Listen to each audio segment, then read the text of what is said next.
今日は銀閣寺の中に一緒に入っていきましょう。銀閣寺には銀は貼られていません。金閣寺、銀閣寺と呼ばれるようになったのは江戸時代以降です。昔々、今から700年近く前のこと、京都に室町幕府という武家政権がありました。この時代を室町時代と言います。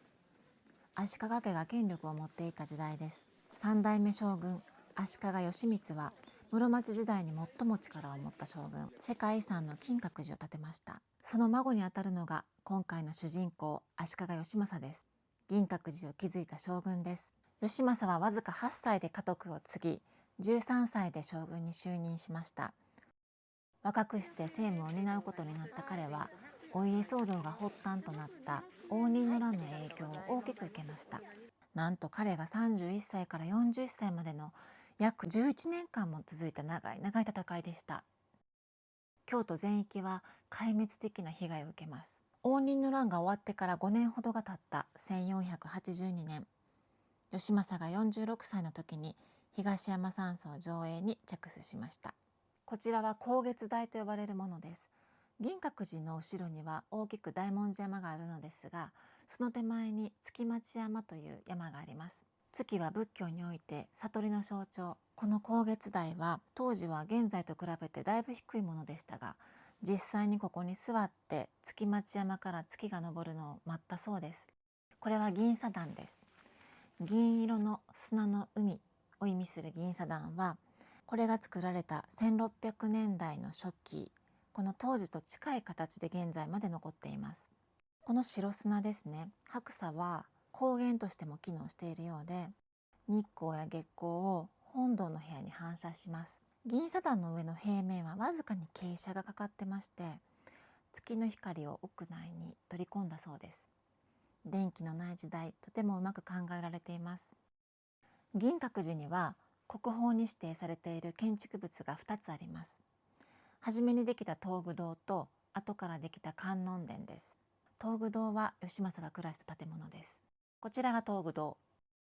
建物の内部には茶室の原型とされる空間、同人祭がありますね。これは日本の茶の湯文化のルーツにつながっていると考えられ、とっても貴重な建築物ですね。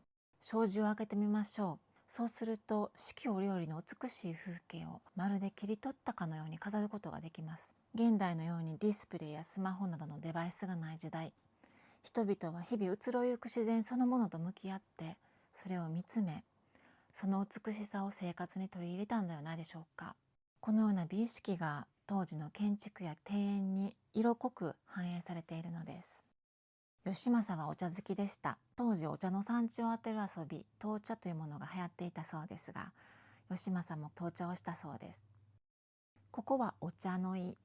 ここからお茶用の水を汲んだそうです。村田寿光というわび茶の祖と言われる人物はそうでしたが、彼も義政の家によく出入りしていました。大文字山の手前に月町山という小さな山があるんですが、これは東山36峰の一つです。東山36峰とは京都盆地の東側に連なる南北12キロにも及ぶ山々の総称です。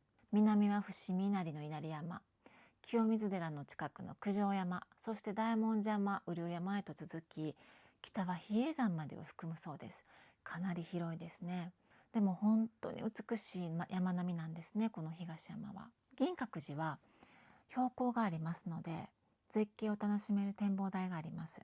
ここもこっと見えるのが吉田山。その奥に平べったく見えるのが御所ですね。さらにはおじいちゃんである義満の建てた金閣寺のある北山までが一望できます。当初義政は東山にある南禅寺の近くに自分の山荘を建てようと考えていたと最近発見された資料で分かったそうです。今の銀閣寺エリアは応仁の乱までは弟義美が住んでいた浄土寺というエリアでした。応仁の乱で浄土寺が焼け落ちてしまいます。それで浄土寺の跡地、現在の銀閣寺の地に自分の御殿を建設することにしたようです。現在も京都市左京区浄土寺何々町というエリアが残っているんですが、かなり広範囲の地名で残っています。義政が53歳の時、3月に銀閣、この観音殿ですね、こちらの上棟が行われました。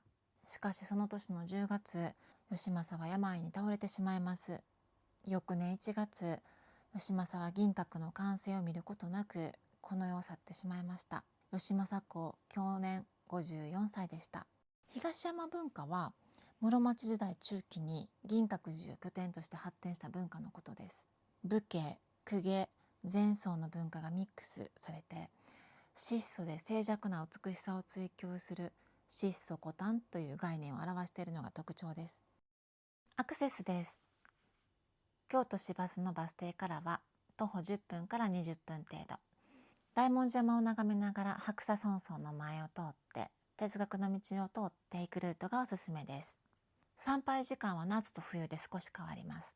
参拝料は大人500円と良心的な設定。京都市内からはバスで20分から25分ぐらいですかね。平安神宮からは10分程度と近いです。金閣寺を回ってからの銀閣寺は少し遠いので、できれば岡崎や平安神宮、南禅寺を見てから銀閣寺に行くルートが効率よく回れます。または銀閣寺から哲学の道を下り南禅寺、そして平安神宮まで歩く、そういうルートもすごくおすすめです。もうかなり歩きますが、哲学の道は3月から梅雨前までが最高のシーズンなので、南禅寺まで行かれるのはもうすっごくおすすめ。私も大好きなルートなので、もうぜひ歩きやすい靴、スニーカーでどんどんガシガシ歩かれるのをおすすめします。皆さん今日もご覧くださりありがとうございました。